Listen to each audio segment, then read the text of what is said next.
12 साल के बच्चे ने तेंदुए को घर में बंद कर दिया। महाराष्ट्र के वाकये का वीडियो वायरल।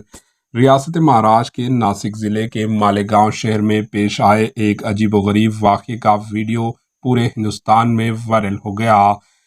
ये 12 साल के लड़के की वीडियो है। इस वीडियो में आप देख सकते हैं कि किस तरह इस मासूम बच्चे ने अपने घर में दाखिल होने वाले खतरनाक तेंदुए को पकड़ने की हिम्मत दिखाई। मालेगांव शहर में पिछले कुछ दिनों से तेंदुओं की मौजूदगी से खौफ का माहौल है। इसी दौरान एक तेंदुआ मालेगांव के नामपुर रोड पर वाक़े एक मकान में दाखिल हो गया। उस वक्त मकान में 12 साला लड़का जिसका नाम मोहित विजय है तन्हा था। वो अपने मोबाइल में गेम खेल रहा था। तेंदुआ घर में दाखिल हुआ और सीधा अंदर के कमरे में चला गया। इसने लड़के की तरफ नहीं देखा। ताहम लड़के ने तेंदुए को देख लिया। ऐसे में बड़े लोग भी खौफजदा हो जाते हैं, लेकिन लड़का बिल्कुल भी परेशान नहीं हुआ।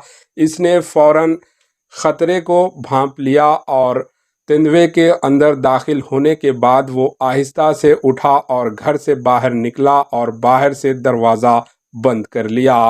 ये पूरा वाकया घर के अंदर और बाहर लगे सीसीटीवी कैमरों में कैद हो गया।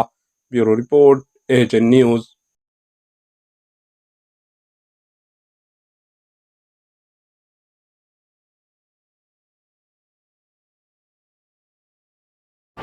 एएचएन न्यूज़ को लाइक करें, शेयर करें और सब्सक्राइब करना ना भूलें।